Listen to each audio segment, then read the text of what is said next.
Yeah, I was just outside Borough Market, and I just saw suddenly loads of people run away from the market, and there was people lying on the ground, and there was a taxi driver who had his sort of window down. He was really shouting at people to run.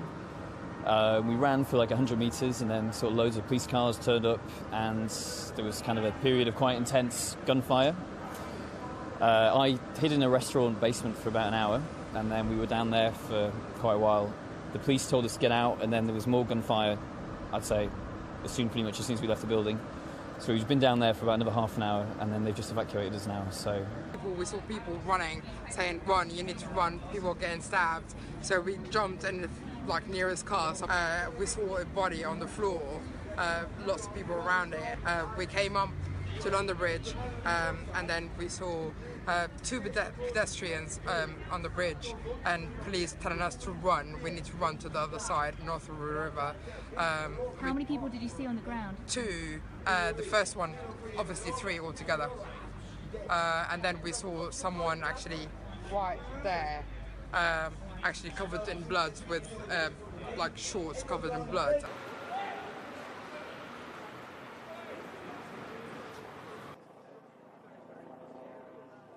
Arrests being made in what is described by police as a fast-paced investigation progressing well. This part of searches conducted at addresses in East London. Not far away, meanwhile, in the London Bridge area, police at work within a tightly controlled cordon. On any night of the week, this is a crowded, vibrant part of central London. On a warm Saturday evening, hundreds of people were caught up in the attack. They went to another restaurant in front the street, just with knives and Just after 10 p.m, 3 men drove their rented van across London Bridge, mowing down pedestrians as they went. Armed with large knives, they abandoned their vehicle and ran into nearby Borough Market with its bars and trendy restaurants. These attackers didn't really know what they were doing, they were just running around trying to chase people, I guess. Life must go on, the Prime Minister was quick to say, as police combed the area on Sunday morning. But for what she called Islamist extremism, the ideology that was common, she said, to Britain's recent attacks, enough is enough. There is, to be frank, far too much tolerance of extremism in our country. So we need to become far more robust in identifying it and stamping it out across the public sector and across society. This footage was filmed inside a restaurant. The panic and the fear clear in people's reactions as police scream at them to take cover. Some people started coming into the bar and they were getting a bit hysterical. A lot of people screamed for the rear exit, and we went outside and heard gunshots. I don't understand how they come in, just do it. I don't understand.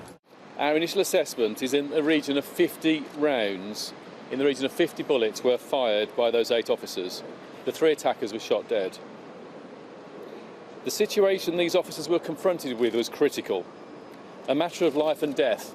3 armed men wearing what appeared to be suicide belts. There can be no justification for the acts of these terrorists, and I'm quite clear that we will never let them win, nor will we allow them to cower our city or Londoners.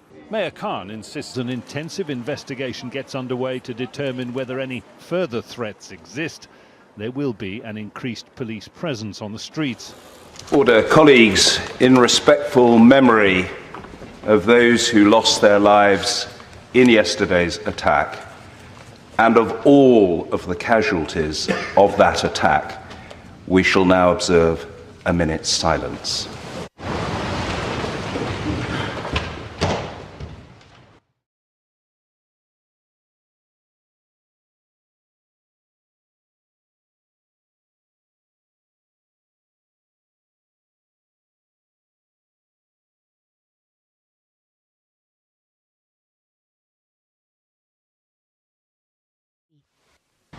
Mr. Speaker, yesterday an act of terrorism tried to silence our democracy. But today we meet as normal, as generations have done before us and as future generations will continue to do, to deliver a simple message. We are not afraid, and our resolve will never waver in the face of terrorism. And we meet here in the oldest of all parliaments because we know that democracy and the values it entails will always prevail. In London have been attacked for centuries by all sorts of people, but the ideas embodied in those buildings, in that Palace of Westminster, freedom, democracy, the equality of human beings under the law, they are stronger than any adversary, and they will prevail. And it is in that confidence that today Londoners are going about their business as usual in the greatest city on earth. Friday prayers at a North London mosque. The British capital's returning to normal after Wednesday's attack, but still trying to make sense of killings carried out by a Muslim convert. He was a sick man. He was a sick man. It's an all too familiar pattern. In France, Belgium, Germany, and now London. Muslim communities thrust into the spotlight, and not for anything good. Soon after the attack, this picture appeared on Twitter. It shows a young woman in a headscarf passing victims on Westminster Bridge. It fueled hundreds of racist hate messages, accusing the woman of turning a blind eye to the carnage. But the photographer also released this follow-up picture, showing the same woman clearly in distress. All part of what many here say is the deliberate distortion of what being a British Muslim really means. Islam is at war with the people who are doing this. Most of the victims of people with this mentality are Muslims. If he's a real Muslim, he doesn't do that. Because you can't hurt people and kids and all this and you call yourself Muslim. How? We're grateful for this country because it's given us opportunities, and I will defend this country. And it's got nothing to do with me or my religion, and I'm not going to apologize for it.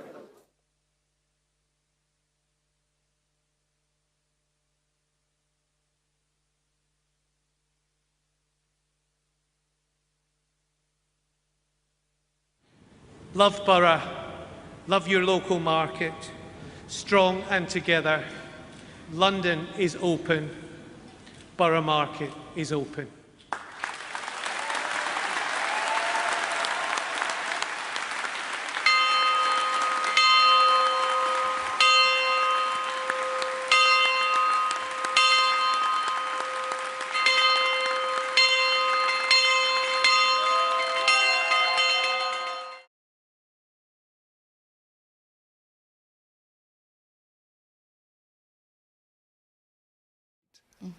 Do you also consider yourself a casualty of what happened that night?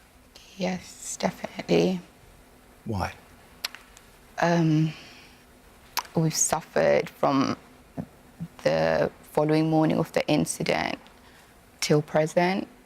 We've lost our jobs, we've received death threats, we've been attacked while I've been at home. We've had windows smashed.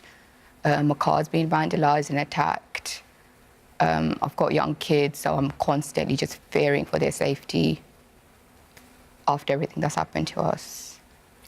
When did you first hear that your brother was involved in this? The following morning, 7 a.m.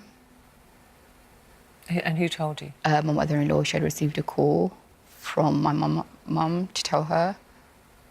She came and woke me up to tell me. Was it any surprise to you? Did it fit the brother who you knew? I was in shock initially because at the night when the attacks were carried out, I'd got home from work.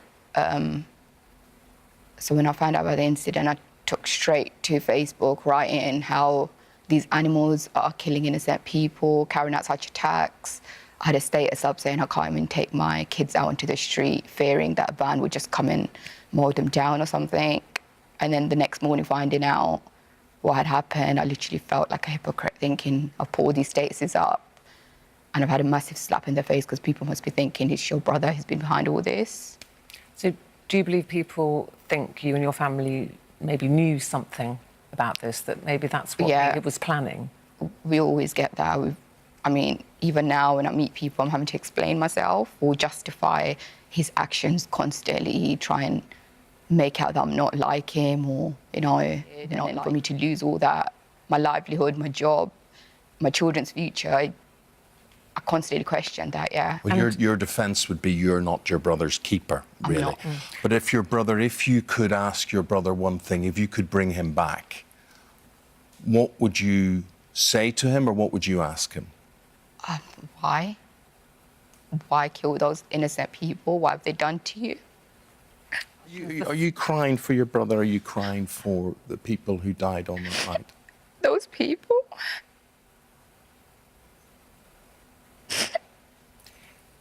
I've got friends who are Christians. I've got friends I can relate to that match up to those victims. It could have been my friends. It could have been anyone. And he's gone out there and he's killed people who have done nothing to him. For no apparent reason, he's killed them and hasn't achieved anything as a result. He hasn't achieved anything. He's ruined their life. He's ruined their family's life. He's ruined our lives. He's ruined his children's lives. So, in October 2012, and he was your normal 23-year-old then. He used to go out clubbing. He had girlfriends. We would go out together, have a good time. And I noticed that changing in 2013 after I got married and moved away, because I used to come back monthly, every 2 months. And I noticed that change. We started growing the beard. He started praying more. Where did that radicalisation happen?